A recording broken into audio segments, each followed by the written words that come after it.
ଅନୁଷ୍ଠାନ ମାନଙ୍କର ଯେତେ ନିଯୁକ୍ତି ହେଇଛନ୍ତି ସମସ୍ତଙ୍କୁ ଜମି ଭେଟି ମଧ୍ୟ ଦେଲେ ଆମକୁ କଣ୍ଟ୍ରାକ୍ଟର ବେସିସ୍ରେ ପୋଷ୍ଟିଂ କରିଥିଲେ ସୁଦ୍ଧା ଆମ ପାଇଁ ବହୁତ ଅନ୍ୟାୟ କରିଛନ୍ତି।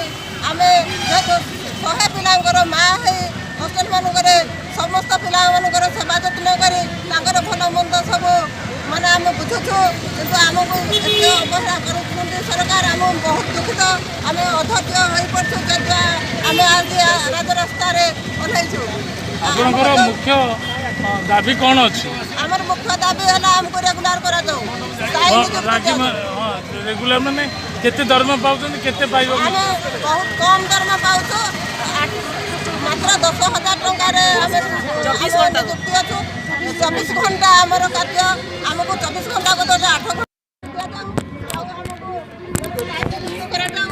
ଆମେ ଯେହେତୁ ମହଙ୍ଗା ଯୁଗରେ ମାନେ ଚଳିବା ପାଇଁ ବହୁତ କଷ୍ଟ ହେଉଛି। ଆମକୁ 10,000 ଟଙ୍କାରେ ମାନେ ପିଲାମାନଙ୍କୁ ପାଠ ପଢ଼ାଇବା, ପରିବାର ପ୍ରତିପୋଷଣ କରିବାରେ ଆମେ ବହୁତ ଅସୁବିଧାର ସମ୍ମୁଖୀନ ହେଉଛୁ। ତଦ୍ୱାରା ଆମ କଥା ସରକାର ନିଶ୍ଚିତ ଶୁଣନ୍ତୁ ଆଉ ଆମକୁ ସ୍ଥାୟୀ ନିଯୁକ୍ତି କରିବା ସହିତ ଆମର ଯେତେ ମାନେ ଗଭର୍ଣ୍ଣମେଣ୍ଟର ସୁବିଧା ସୁଯୋଗ ଅଛି ଆମକୁ ପ୍ରଦାନ କରନ୍ତୁ। କେତେ ଘଣ୍ଟା ଆପଣ ଡ୍ୟୁଟି କରୁଛନ୍ତି? 24 ଘଣ୍ଟାର ଡ୍ୟୁଟି କରୁଛୁ, ଆମର ଛୁଟି ନାହିଁ। ଯେଉଁଠି ସାର୍ ମାନେ ସୁପରିଟେଣ୍ଡେଣ୍ଟ ମାନେ ଟିକେ ବିବେକବାନ ଅଛନ୍ତି, ସହୃଦୟ ଅଛନ୍ତି, ସେଇ କ୍ଷେତ୍ରରେ ଆମକୁ ଛଡ଼ା ଯାଉଛି। ଅନ୍ୟମାନଙ୍କ ସ୍କୁଲ କଲେଜରେ ଆମକୁ ଛଡ଼ା ବି ମଧ୍ୟ ଯାଉନି। 15-20 ଦିନରେ ଘରକୁ ଯିବୁ କହିଲେ ବି ଆମକୁ ବହୁତ ପ୍ରୋବ୍ଲେମ୍ ଫେସ୍ କରିବା ପାଇଁ ପଡ଼ୁଛି। ଆମେ ଘର କଥା କିଛି ବୁଝିପାରୁନୁ, ପିଲା ଛୁଆଙ୍କ କଥା କିଛି ବୁଝିପାରୁନୁ। ଆମେ ଆପଣ ବାସଗୃହ କିଛି ପାଇଛନ୍ତି? ସମସ୍ୟା ନେଇକି ଯୋଉ ଉପ ଅଧିକାରୀ ସହିତ କଥାବାର୍ତ୍ତା କରୁଛନ୍ତି, କରିଛୁ, ଲେଖିକି ବି ଦେଇଛୁ, କିନ୍ତୁ କିଛି ଆପଣ ସାରା ଓଡ଼ିଶାରେ କେତେ ଜଣ ସହଯୋଗ କରୁଛନ୍ତି? ଆପଣ ପ୍ରତି ଜିଲ୍ଲାରେ କଲେକ୍ଟରଙ୍କୁ କେବେ ଦାବିପତ୍ର?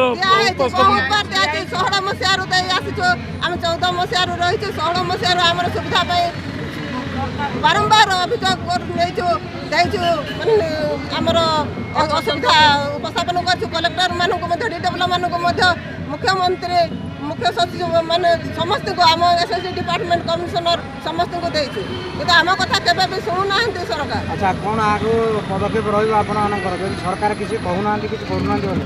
ଆମ କଥା ଯଦି ନ ଶୁଣନ୍ତି ଆମେ ଆନ୍ଦୋଳନକୁ ଓହ୍ଲାଇଛୁ, ମାନେ ଆମେ ବନ୍ଦ କରିବୁ ନାହିଁ, ଆନ୍ଦୋଳନ ଜାରି ରଖିବୁ। ଆନ୍ଦୋଳନ ଜାରି ରହିବ। ହଷ୍ଟେଲ ଛାଡ଼ ଆନ୍ଦୋଳନ ବି କରିବୁ। ଯୋଉଥିପାଇଁ ସରକାର ଆମକୁ ମାନେ ନିଯୁକ୍ତି ଦେଇଛନ୍ତି, ଏବେ ସବୁ ହଷ୍ଟେଲ ମାନଙ୍କରେ ଆଗରେ ଯେଉଁ ପିଲାମାନେ ଅସୁବିଧାରେ ରହୁଥିଲେ ଏବେ ସବୁ ସୁବିଧା ହେଇଯାଇ ସାରିଥିବା ସତ୍ତ୍ୱେ ମଧ୍ୟ ଆମ କଥା କିଛି ବୁଝୁନାହାନ୍ତି। ଆଉ ଯେଉଁ ଅଫିସର ଆସନ୍ତୁ, ଯିଏ ଆସନ୍ତୁ, ଯାହା ପ୍ରୋବ୍ଲେମ୍ ହେଉ ମେଟ୍ରୋନ ମାନଙ୍କୁ ଆଗ ଖୋଜା ହେଉଛି। ସେ ମେଡ଼ିକାଲ ଟିମ୍ ଆସନ୍ତୁ, ଯେଉଁ ଅଫିସର ଆସନ୍ତୁ, କି ଯାହା କିଛି ହେଲେ ବି ମେଟ୍ରୋନ ଆଗ। ଆଉ ଯାହା ଅସୁବିଧା ହେଲେ ମେଟ୍ରୋନ ମାନେ ହିଁ କେବଳ ଦାୟୀ ରହୁଛନ୍ତି। ସେଠି ଯେହେତୁ ମାନେ ପିଲାମାନଙ୍କର ସୁବିଧା ସ୍ୱାସ୍ଥ୍ୟ ନିମନ୍ତେ NM ଦିଦିମାନଙ୍କୁ ମଧ୍ୟ ପୋଷ୍ଟିଂ କରାଯାଇଛି, କିନ୍ତୁ ତାଙ୍କ ପାଇଁ କିଛି ହେଉନି।